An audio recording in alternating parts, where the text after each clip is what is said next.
Bharadwaj is an award-winning social activist working on issues of transparency and accountability. She is a co-convener of the National Campaign for People's Right to Information and a founding member of Satat Nagrik Sangh. She works on issues related to right to information, whistleblower protection, grievance redress and right to vote.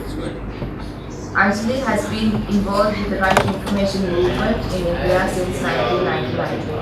Her efforts there include working towards the Right to Information Act 2005, the Whistleblowers Protection Act 2011, the Lokpal and Lokayuktas Act 2013, and the Grievance Redress Bill.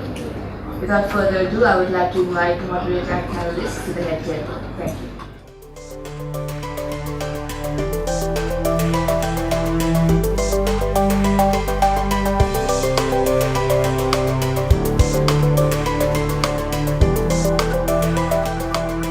First of all, congratulations on your country completing 1 year of the Right to Information legislation, and thank you very much to the Press Institute for this kind invitation.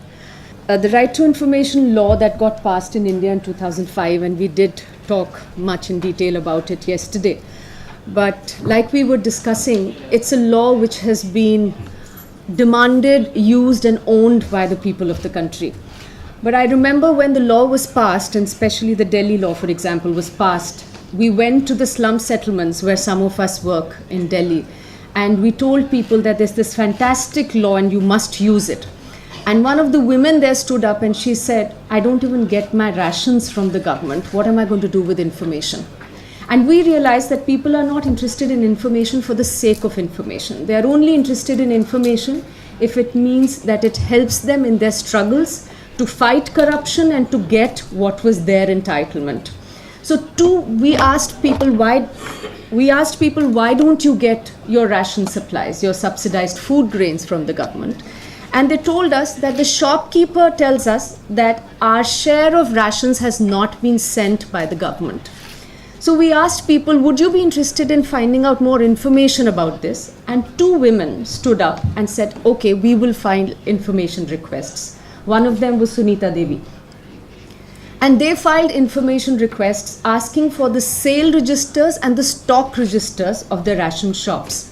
When they got the information, the stock register clearly showed that every month ration was reaching the shops. The sale register was a complete work of fiction. It had names of people who didn't exist. It had names of people who had died years ago. But there were thumb impressions across the sale register suggesting that they had come and they had collected their rations. So people said when they got this information that it's for the first time we've got proof of corruption. We always knew something was wrong, but for the first time we now have proof. We know what is happening. So we want to take action. And I remember mass complaints were filed in various departments in the Delhi government and the food department in various places, with people going and saying, we've got this proof of corruption, we want action to be taken. When nothing was done, a public hearing was organized where the media came, more than 500 families of ration card holders, they came and they publicly testified about the records. They showed how they hadn't been getting their rations because of corruption. And the result was, because it was publicized, the media carried these stories, the result was that there was a great deal of pressure. And at least 3 things happened. One was that there were disciplinary proceedings against senior food department officials. The second thing that happened was that several ration shop keepers lost their licenses because there was corruption that came out. And most importantly, perhaps, everybody in that area started getting their ration supplies because there was a fear in the department that people might ask for information. And people realized the power of information because they realized how having access to information meant that they would get their ration supplies, they could get their pensions, they could fight corruption. But what also happened was that a bunch of goons descended on Sunita Devi's house and got her to sign a blank sheet of paper. And then they subsequently threatened her that if you take action and if you ever ask for information again, we will take your dwelling away. We will write anything that we want on this piece of paper. And basically to threaten her to not ask for information or take action on the information that she got. This is a trend which we've seen repeated very often. So another woman who lives in one of the slums in Delhi, she dared to ask for her elected representative how he was spending the local area development funds at his disposal.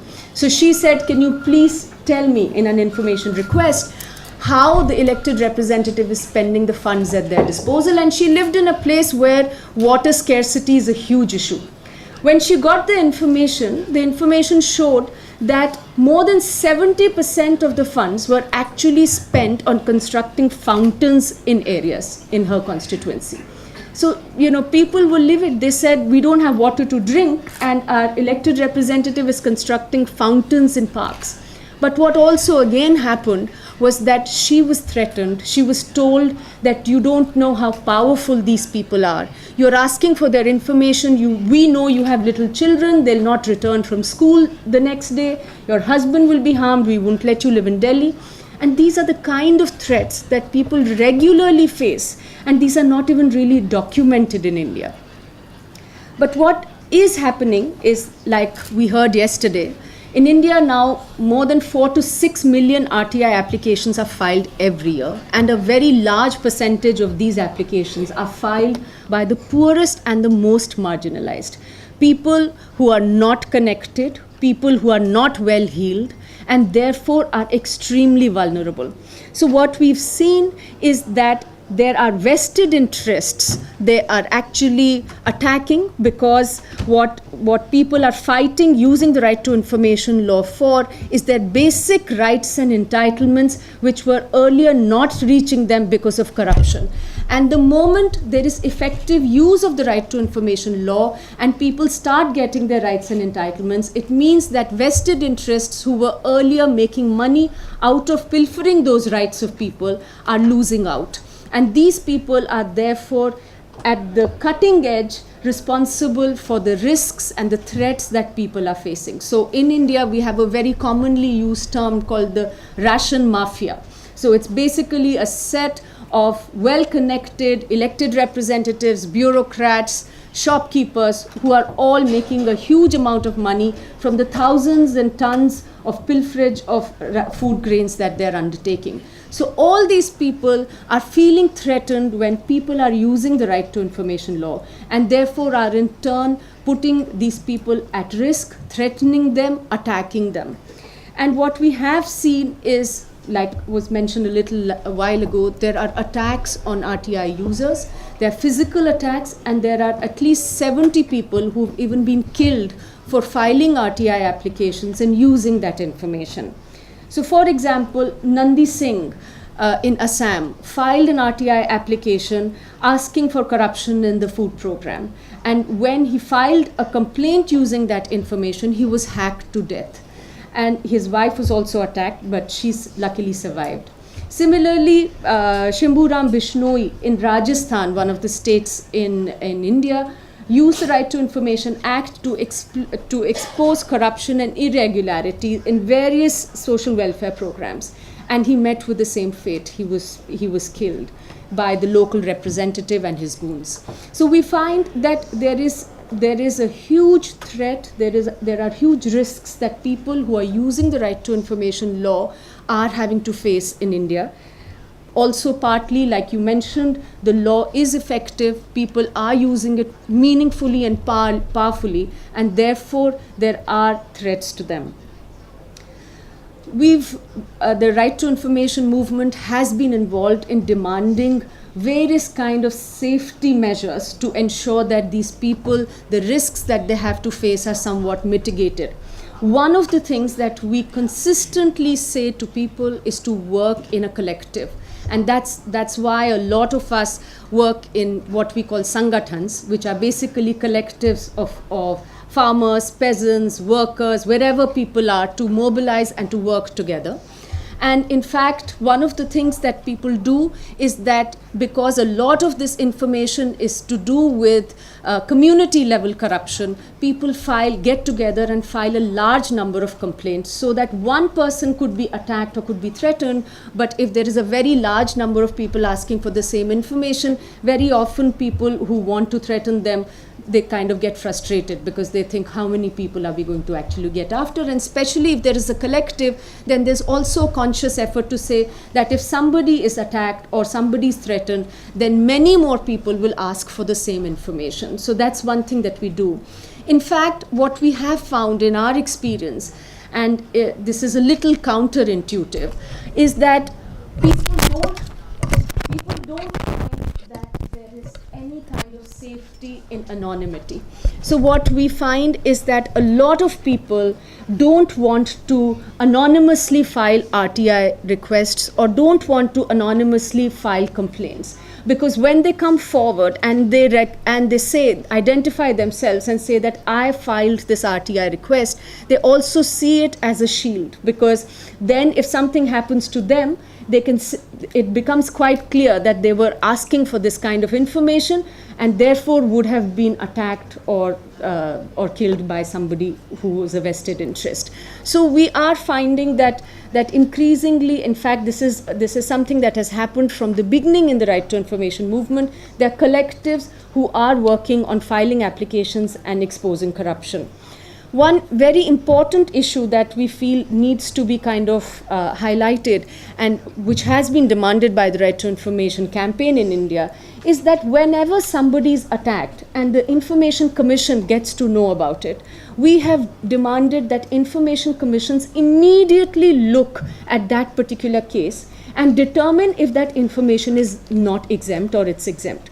And if that information is not exempt, that information must be immediately made public, so that there is in fact a reverse incentive. So if somebody is threatening someone to not access information, clearly they don't want that information out in the public domain. So if you set up a system where if you threaten someone and that information will not just be shared with that applicant but will be shared in a public domain, then the incentive to attack that person goes down. And that's something that the Central Information Commission in India has recognized, and they have passed a resolution to that effect as well. But here, yesterday, the discussion we had on proactive disclosures in India, that's there in Section 4 of the law. Proactive disclosures are something that we believe can be a huge way by which risks to information seekers can be mitigated. Under our laws, definitely in India, and I know in Sri Lanka as well, there is a lot of information that should be made available in the public domain proactively by the government. Unfortunately, in India, that is not being done.